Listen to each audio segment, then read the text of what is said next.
జోగిని శ్యామల బోనంతో ఉత్సవాలు ప్రారంభమై తొలిరోజు సారలమ్మ రెండో రోజు సమ్మక్క గద్దెపైకి అమ్మవార్లు రానున్నారు. భక్తులకు ఎలాంటి ఇబ్బందులు కలగకుండా భద్రత, ట్రాఫిక్, తాగునీరు, వైద్య, పారిశుద్ధ్య ఏర్పాట్లు పూర్తయ్యాయని నిర్వాహకులు తెలిపారు. భక్తులు శాంతియుతంగా జాతరను విజయవంతం చేయాలని కోరారు.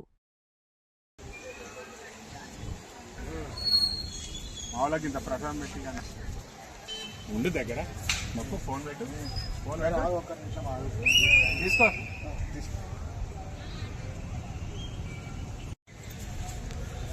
బాబు బాబు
బొంగులు కాదు, దీంట్లో ఎగురు కంకులు.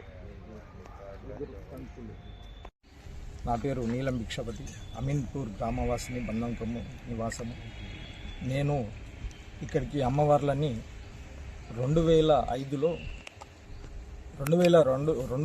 పసుపు కుంకుమలతో స్టార్ట్ చేసి 2005-6లో గద్దెలు పుట్టల మీద పూజలు చేసి 7-8లో గద్దెలు నిర్మించడం జరిగింది. నేను నిర్మించిన తర్వాత ఇంతింతై వతుడింతైనట్టు మొత్తం మన అమీన్పూర్తో పాటు జిల్లాకే వన్నే తీసుకొచ్చిన ఇవాళ ఈ సమ్మక్క సారక్క టెంపుల్.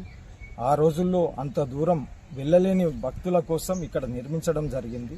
నేను పూనుకోవడం జరిగింది.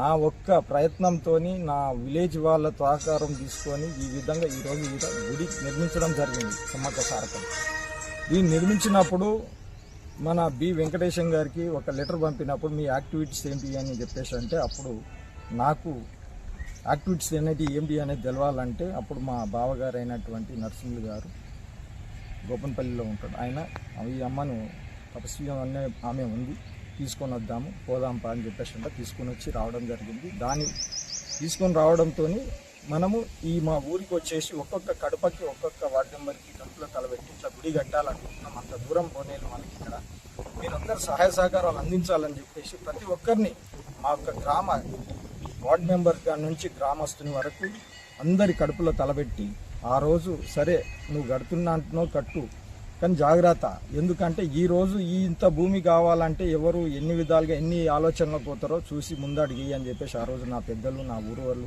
నాకు సహకరించి చెప్పడం జరిగింది. అందరూ అండదండలతోనే ఇవాళ ఈ గుడి నిర్మించడం జరిగింది. ఆ రోజు అనేది ఆ పెద్దలు నాకు వెనకండి ఉండకపోతే ఇవాళ ఈడ గుడి ఉండేదిగా. ఇటు శశికళ యాదవ్ రెడ్డి అనుకోరి, ఇతను జగ్గారెడ్డి కానీ మా ఊర్లో గ్రామ పెద్దలు కానీ ఆ రోజుల్లో ఉన్న వెనకండి ఉండి ప్రోత్సహించింది కాబట్టి గుడి నిలబడిన తర్వాత ఇంత వైభవంగా గుడి జాతర జరుగుతుంది.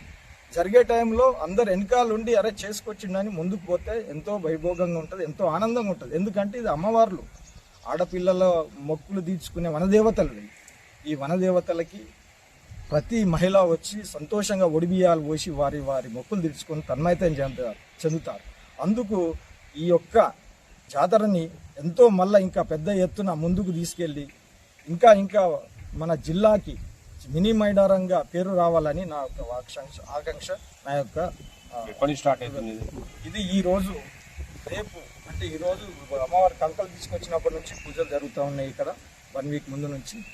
దీనికి రేపు మళ్ళీ సాయంత్రానికి సార్లమ్మని ఇక్కడ నుంచి తీసుకెళ్ళి గద్దె మీద కూర్చోబెడతాం. రేపు 29 తారీఖు నాడు మన సమ్మమ్మని తీసుకొచ్చి గద్దె మీద కూర్చోబెడతాం. ఈ ఇద్దరు అమ్మలు గద్దెల మీదకి వచ్చిన తర్వాత భక్తులు ఒడిబియ్యాలు, పసుపు కుంకుమలు, బండారి, బంగారం గడ్డలతో వారు పూజలు చేసుకొని వారి మొక్కులు తీర్చుకుంటారు. ఉత్సవాలు ఎప్పటి వరకు ముగుస్తాయి? ఎప్పటి నుంచి స్టార్ట్ అవుతాయి? 30కి ఉత్సవాలు ముగుస్తాయి. 31తోని అమ్మవారిని వనప్రవేశం చేస్తాం.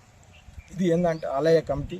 నాకు కూడా ఊరి వాళ్ళతో ఊర్లోకి వచ్చినప్పుడు, ఒక ఊర్లో కార్యం చేసినప్పుడు ఒక ఊర్లో పెద్ద మనిషి అనేది కూడా ఉండాలి కాబట్టి ఊర్లో వాళ్ళు కూడా నన్ను, మా పెద్దలు చాలా టైట్ చేస్తున్నారు. కమిటీ పెట్టని. ఈసారి కంపల్సరీ కమిటీ పెడతాను, కంపల్సరీ ఇన్వాల్వ్మెంట్ చేసుకుంటాను. ఎందుకనంటే ఇప్పుడు ఎంత ఉన్నా కానీ ఒకరితోని కాదు,